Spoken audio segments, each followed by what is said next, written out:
It was really hard for me to carry a gallon of milk up 3 steps into the house.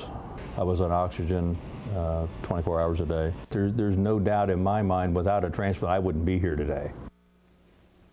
Lance Lewis, alive today because of the gift of life given to him by Indianapolis police officer David Moore, gunned down in the line of duty. It was January 23, 2011, when Moore was shot 3 times during a traffic stop. He died 3 days later and donated his organs to 7 people. Lance Lewis, one of those 7, the recipient of Moore's lungs. It all speaks to the importance of organ donation and the work of the Indiana Donor Network. The organization recorded another record year in 2021, increasing the number of transplants by an astonishing 43% over the past 2 years.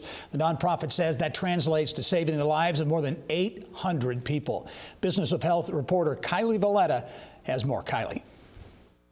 Thank you, Gary. The Indiana Donor Network says it transplanted 949 organs last year. That's the highest number in the nonprofit's 34-year history. Kellie Tremain is President and Chief Executive Officer, and she joins me now to tell us more. Hi, Kellie. Thanks for being on the show today. Hi, thank you for having me. Well, let's talk about those numbers first. It seems like every year the Indiana Donor Network outdoes itself, more transplants each year than the year prior. What's driving those numbers?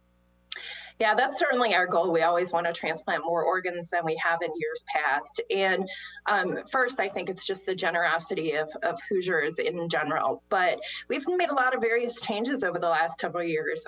We've hired more staff than ever before, ensuring that we have people in hospitals capturing every possible opportunity. Our public education efforts have reached millions of Hoosiers. And last year alone, we added 120,000 people to the Indiana Donor Registry. So lots of hard work. You opened the in-house organ recovery center in 2020. I know that was a really important addition to what you offer. Explain what that is and the impact that it's having.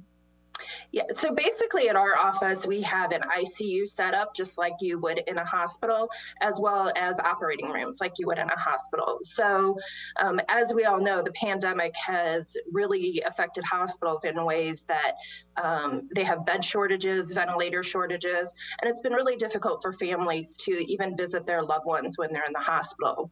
So by us having our own organ and tissue recovery center, we're able to transfer the patients from the hospital to our recovery center, care for them just like they would in any hospital setting, and then perform the entire donation process there. So it not only frees up the beds for the hospitals, but it allows families access to their loved ones in their last hours. So that's made a big impact on these families who otherwise may not even be able to spend much time with their loved ones at all in the hospitals given the COVID-19 pandemic.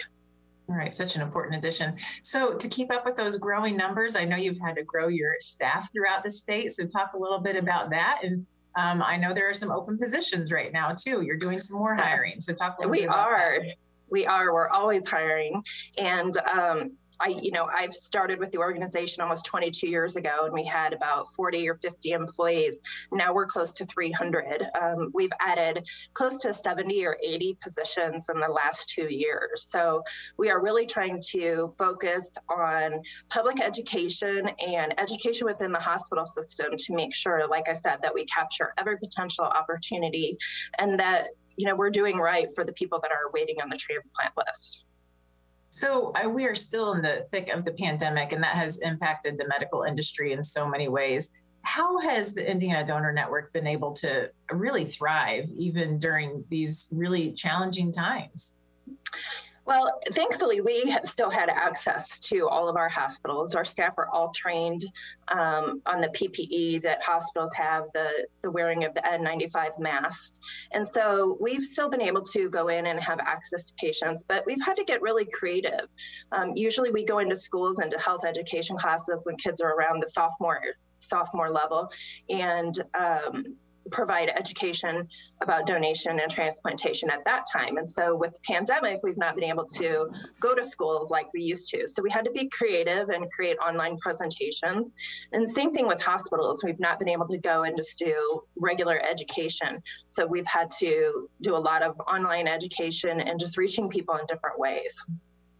Speaking of reaching people, there are more than 1,000 Hoosiers on the national transplant waiting list now. And that really speaks to your mission, your constant mission to get the message out about becoming a donor. So what do you want Hoosiers to know about becoming a donor?